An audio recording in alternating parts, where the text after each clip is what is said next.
With some basic requirements for adjustment of status. Great. Well, thank you guys all for coming again.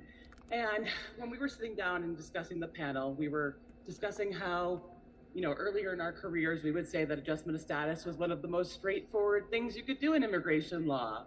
We're all in agreement that it's not so fundamental anymore. Adjustment of status itself has become complicated under the current administration. And just before I started on the basics, we wanted to give a little bit of an overview of kind of what's at stake now with adjustment of status. Many of you, if you went to the key topics last night, may have heard them talk about that in February, we had USCIS put out their NTA memo, right? And the NTA memo basically says, if your adjustment of status is denied, they're gonna NTA you right away, right? And so the stakes really have never been higher for adjustment of status. And it's our jobs as the lawyers when we're in our consultation to make sure that our clients are eligible, that we have jurisdiction, we're using the right forms, we're mailing it out to the right place.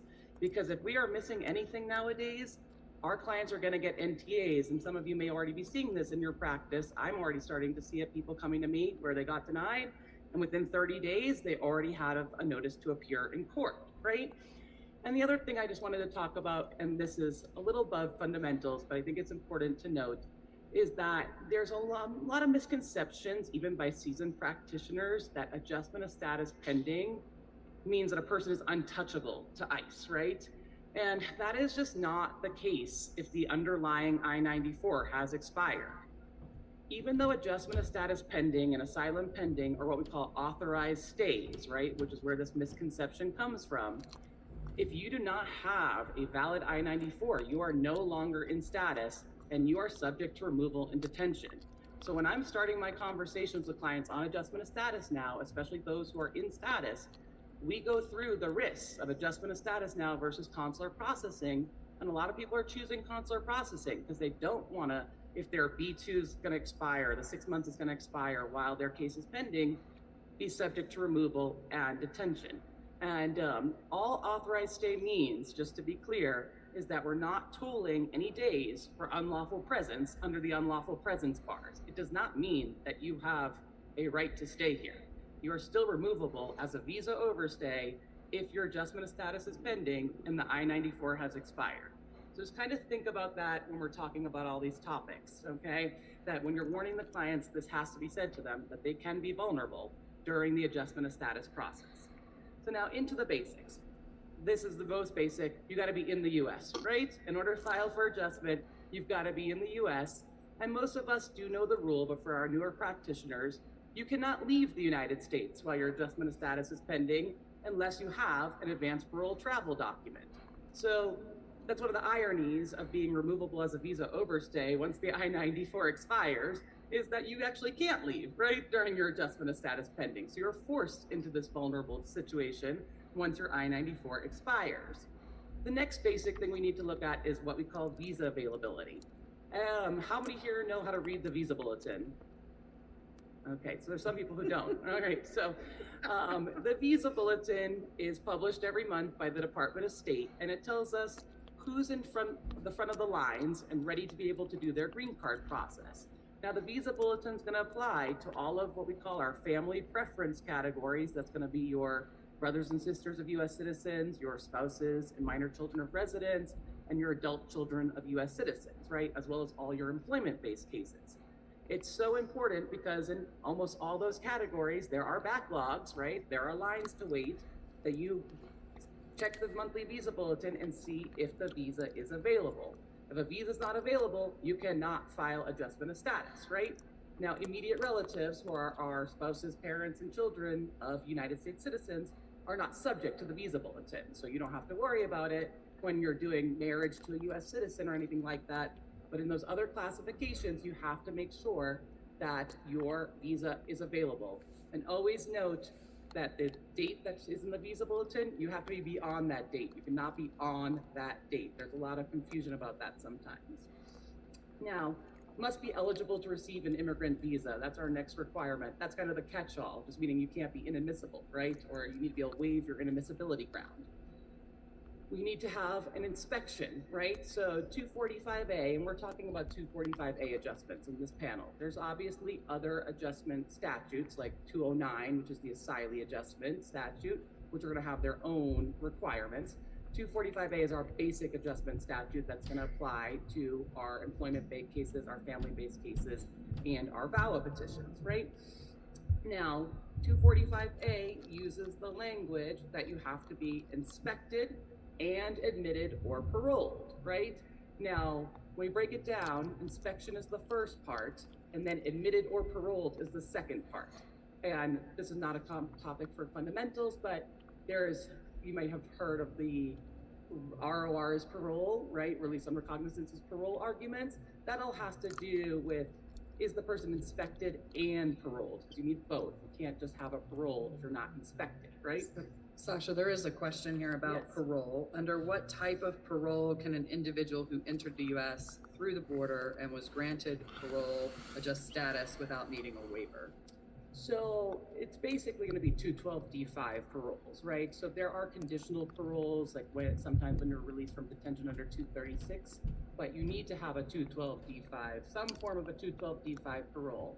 And even like the Cuban, Haitian, Nicaraguan, Venezuela programs, the Ukrainian parole program, those all are ultimately 212D5 paroles, right? So they're just a sub-classification of a 212D5 parole. You need to have a 212D5 parole, right? And if you have, there's some jurisdictions that will fight you on this, but generally, if you've traveled on advanced parole, like I had TPS and then I traveled, now they're travel authorizations, but previously they would have been an advanced parole, they would say that advanced parole entry now paroled you for adjustment of status. Maintaining non-immigrant status, Dustin's going to talk about this in more depth, is a requirement for preference categories and employment-based residencies. Immediate relatives, and the reason it's so popular to marry a U.S. citizen is that you don't have to maintain your non-immigrant status and you can have work without authorization and still get your green card, right? So in immediate relative categories, you don't have to follow those rules, but in all of our employment-based and preference categories, we do. Now, the last thing we want to talk about, the basic requirement, is that adjustment of status is discretionary, right? Now, we never really thought about the discretion aspect of adjustment that much before, but there are already reports coming into AILA of discretionary denials. And there was one that was super alarming not that long ago in the family section where the person had been a request for evidence on an I-601 waiver. They approved the waiver, and then they still denied the adjustment in discretion on the underlying acts that the person needed the waiver for. So there is no guarantee, even when you meet all of the basic requirements for adjustment of status, that you will win. The USCIS can just deny in their discretion, right? Eligibility requirements, right? Once we've made that, we want to make sure that we have jurisdiction, right? And so jurisdiction is basically broken down into USCIS and EOIR, right? Some types of people will only be able to adjust status in immigration court with an immigration judge. Some people can only adjust status with EOIR. Now, our classic person who entered on a visa and is not in removal proceedings will always be under jurisdiction of USCIS. But one thing to note, and if you haven't already, you really need to look up the actual definition of what is an arriving alien and learn what is an arriving alien, because arriving aliens are always under the jurisdiction of USCIS when it comes to adjustment of status. So you can have a client in court and their NTA is marked as arriving alien, and they will not be able to adjust in front of an immigration judge. And that becomes a difficult scenario that's about beyond fundamentals. But when removal proceedings commence, USCIS loses jurisdiction over the case. They no longer have authority to grant adjustment of status. Only the immigration judge can do it. So just using a basic fact pattern of I entered on a B2 visa, I have 6 months, I filed my adjustment before that 6 months expires, but now my I-94 is expired and I had contact with ICE through a traffic stop, right? And now they're putting me in removal proceedings. That is gonna divest jurisdiction with USCIS and put it with EOIR, and only the immigration judge can now decide that adjustment of status case. So we wanna always make sure that we do have jurisdiction. Now there's a case, yeah, go ahead. No, go ahead, finish that. There's a case called Matter of Yuri, and Matter of Yuri says that even with a removal order, right? So some people will have been ordered removed, especially with expedited removal, that USCIS can still adjust status of that person despite their removal order if they're an arriving alien. If they're not an arriving alien and your client has a removal order, there's no jurisdiction anywhere for an adjustment of status.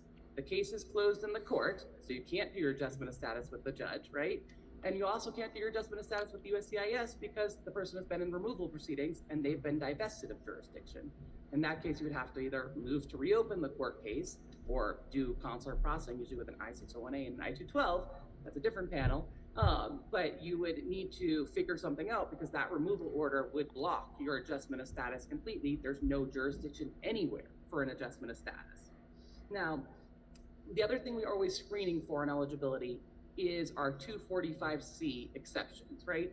And the basic ones are going to be crew members, people in transit, fiancés. Fiancés can only adjust with the petitioner, with the fiancé petitioner. So if I came in on a fiancé visa, I didn't marry that person, I married someone else later on, there's never going to be a jurisdiction for an adjustment of status in that case. And crew members, just the one other thing to note is, like I have my practice in South Florida for 15 years, so I did a lot of these cases. You don't have to be on a C1, D1 crew member visa to fall under the crewman bar. And the current version of the I-45 application makes this more clear because there's a specific crew member question, but that's a brand new question. It never existed on any of the prior editions. If you are on a B1 visa and you work as a private yacht crew, which in South Florida we have a ton of them, you are a crew member and you are barred under the crew member adjustment statute, right? And you used to be able to get away with that a little bit because your entry would be a B1 and they wouldn't, because you weren't a C1, D1, they wouldn't notice.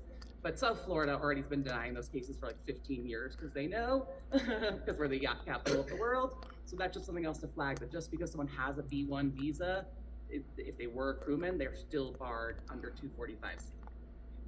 So I'm going to go through a few questions that came in, Sasha, in your section. One, you were talking about at the beginning, and I think this is really important in this environment, is to be honest with clients that we don't have all the answers. Yeah.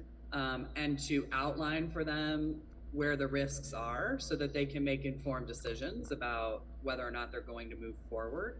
All we can do is present options and pros and cons and risk factors. Ultimately, it'll be the client's decision. But in that vein, have you heard of any cases in which ICE has gone after someone who submitted adjustment of status as an overstay? Yeah, so absolutely. I'm working in the family section on a little like practice advisory facts, and this is one of the topics that we're covering. So I've been collecting a lot of data, and AILA itself is collecting through reports detention at USCIS interviews, and they want you guys to report them. So if you guys have any issues like this, please report them to AILA. They're monitoring this trend, but there are. I don't listen to the news, guys, because the news is not going to be accurate, but I listen to you all, right? And so when someone posts in the family section, I went to the Dallas field office today and my client was picked up, and this was a post just a week ago, where someone said in the Dallas field office, they went to an interview. I want to say the facts of the case was the guy was Italian, so you can't even like blame racism. And he was a white European guy. And he got picked up, and they said that he had entered on a Q1, which is a cultural exchange visa. It had expired by the time of the interview date, and they picked him up. There was another report that someone was on an E1 visa that expired in January, the status, and they didn't renew it because they didn't anticipate the enforcement of the Trump administration. And they went to their interview and they got picked up, right? So if that happens, it will derail your whole adjustment of status case because your jurisdiction will switch over to the court. In theory, until they file the NTA, USCIS can approve the case. So I guess my advice to you, if that ever happened to your client, would be to push the USCIS officer, just hit approve in the system so that then I can get ICE to release the client as a resident, right? Because in theory, they can still approve it right then and there. But yeah, it's definitely happening. And on June 6th, USCIS put out a publication saying that they are going after visa overstays. I don't know if you guys saw that, but specifically they use the justification of what happened here in Boulder, Colorado, as a reason to need to go after visa overstays and enforce against visa overstays. So visa overstays are vulnerable right now. There's also been very limited reports of ESTA applicants showing up at interviews and being detained. And it's much messier for ESTA people because they don't have a right to 240 removal proceedings. So they are in a very tough spot when they get detained. You likely have to do consular processing at that point. So there's a question in here that I think we're going to cover a little bit, but it's not directly in our material, so I'm just going to ask it. Preference categories can adjust status if a visa is available. That's the question. It's not necessary to consular process. And I'm just going to give kind of a general